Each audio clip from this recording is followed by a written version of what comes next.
So I'm going to go over a blue-white control deck updated with set 2. We got a lot of new toys that are really good in this deck. Also, I hope you enjoy the playmat I had commissioned.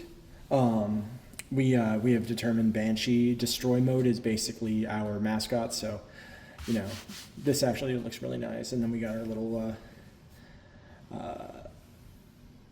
our moniker down here.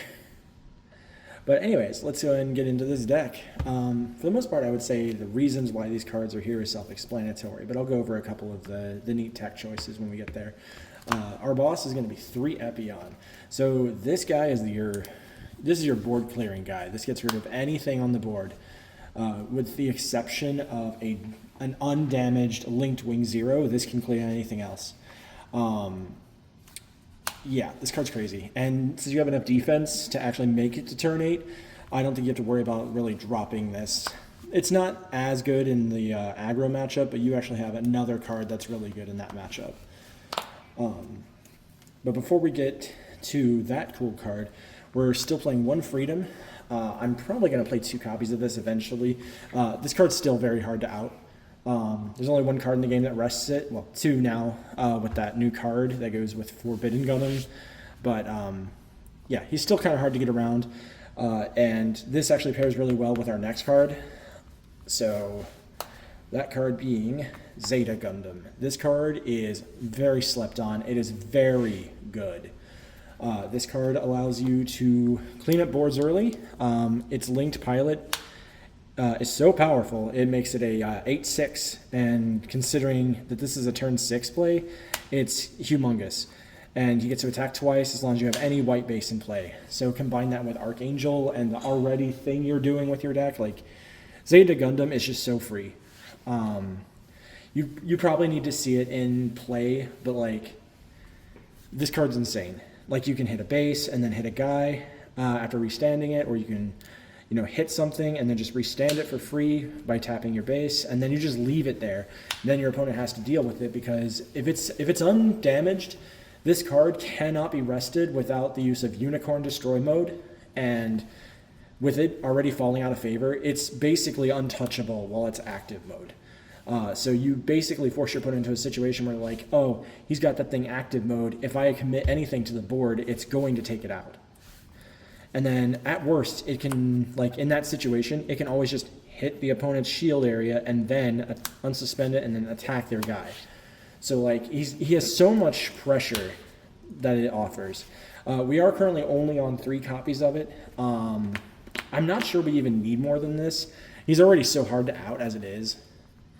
And then we're also on 3 L Strike. I'm not sure if I want to bump this up to 4. My next card is actually taking the place of the 4th one, and that's 1 Forbidden Gundam. This card is really niche. I'm not playing its linked pilot, although I probably should consider playing one of it because it can block, or it can rest any blocker when it becomes linked. But this blocker can't take damage from anything level 2 or below. So if it attacks a Zogwart or any rush units, this is never taking damage from those. And you can always unsuspend it with Archangel, Strike Rogue, and then just leave it in an active mode. Now they have to deal with it. L-Strike still does its job. It clears boards. It's a good stat line for a level 5 4-drop. And you can always pair any level 4 pilot with it and it work. 4 or higher. That's important, actually. The next card is our answer to the early game, to be quite honest, and that's just 3 Grandpa Gundam. I know people don't like when people call it Grandpa Gundam. I just find it funny, since he's big old man. But anyways, this card is like your way of taking the early game. It puts so much pressure on the board. It clears blockers with help of Amuro. And if it sits on the board, it helps things hit specific numbers so that you can clear them. Like if your opponent has a regular Wing 0 rested and you have Zeta Gundam linked, you can push Zeta's power high enough to where it will one-shot even a linked Wing 0 when it's linked. This also allows Epyon to one-shot Wing Zero, and that's a huge thing to keep in mind. But also, this when it's paired will allow stuff like Ailstrike and Forbidden Gundam to one-shot normal bases, which is also really good because you have to be able to keep tempo. This is a slow grindy deck, so every hit you get in it's got to be efficient. So it does a lot of work for you. The next card is a new addition to the deck. It is Rick Diaz, which is just another level 3 2-drop 3/3 blocker. It's an excellent addition to any blocker deck. Sure, it still gets killed by Wing Zero, but most things get killed by Wing Zero, so it's fine. And this just accompanies our already good set of low blockers, being the 4 Ilfrit, and as well as 2 Zowarts. I'm still on Zowart just because I think a turn 2 blocker is important, specifically for this deck into aggro.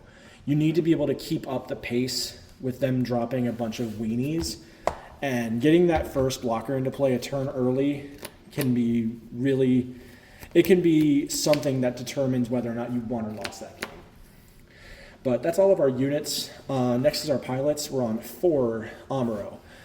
This card is still the best pilot in the game, although another pilot in our deck I'm going to honestly say might be creeping up because it's crazy. But Amuro gets around almost every threat in the game after it's been damaged, and it allows our Grandpa Gundam to take the board as early as turn 4.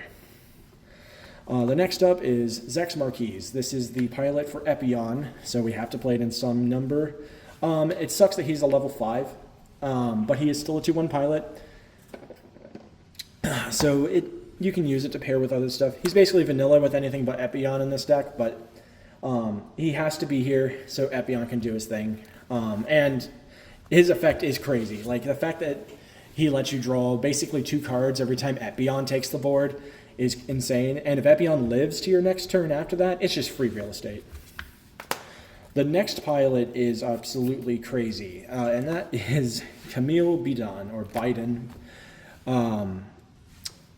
Yeah, holy crap. So it's a level 5 pilot, and for good reason. He's a 1/2 pilot on its own, but if you have a friendly white base in play, the unit gets +2 attack power, and it is not restricted on a linked unit. This can be on anything in your deck. I can throw this thing on Epyon, and now Epyon becomes a 9/8. Mind you, it's not going to get its abilities, but it's humongous. This card, when combined with Zeta Gundam, is absolutely crazy. I've even really liked putting this card on Ilfrith, becoming a 5/4 blocker out of nowhere. Or throwing it on Ailstrike, it becomes a 7/6. Or putting it on Freedom, it becomes a 7/8. The amount of defense this card grants, because it's a 2 HP pilot, at the same time of granting +3 attack power, it's like having Hero Yui, but not in archetype. Crazy pilot. Pick them up while you can.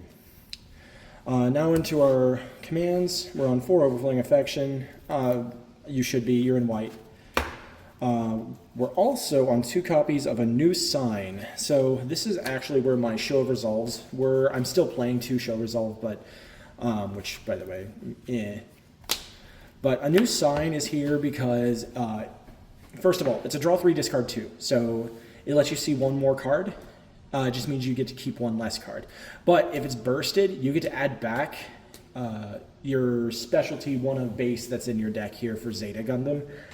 It comes up, actually, because players don't like that base sticking around, since Zeta Gundam is absolutely our mid-game. And now the last commands, we're still on 2 Striker Pack. This card's still free real estate. I don't want to go any higher than this, though, because players do play around it. They'll force you to want to block with everything else and not block with your token, or they'll want you to attack with your token, so that way they don't kill the token, and then you just take your shields. But yeah, there's not much to say about Striker Pack. It's just still really good. The last command here, this one's a bit of a tech for me, but it's actually in here for a couple of things. And that is Dramatic Turnabout. Also, what a sick name, and a sick alt art. So this card chooses a friendly damaged unit, recovers 2 of its HP, and you draw a card. And then if it's bursted, you draw a card. It is level 5, so you're not going to get to use it very much in the early game. But This card allows you to heal up your damaged Epyon right after it kills something. And then if you choose to leave it in active mode, you'll keep it right out of range of Amuro and prevent it from being targeted from pretty much anything else in the game. It's actually a really, really good card. This I actually intend to play with Psycho Gundam at some point, but for now, this card is really good at helping your guys that clean up boards live through the second strike. So like say you use Zeta Gundam or Epyon to take out 2 guys, but it's like just shy of 1 or 2 HP to live the second attack. That's where this comes in. You probably won't be able to use it the same turn you play Epyon because he's a level 8, but very good chance that you'll be able to use this on the turn you play Zeta. Very good card. And then just our bases is just going to be 4 Archangel, since we're still playing a blocker-centric deck. And this card with Zeta is just stupid. You get to unsuspend a blocker with this card, and then you get to unsuspend Zeta by just resting the base. It's just, why not? And then we're playing 1 copy of Argama. This is just our sort of counter against Wing.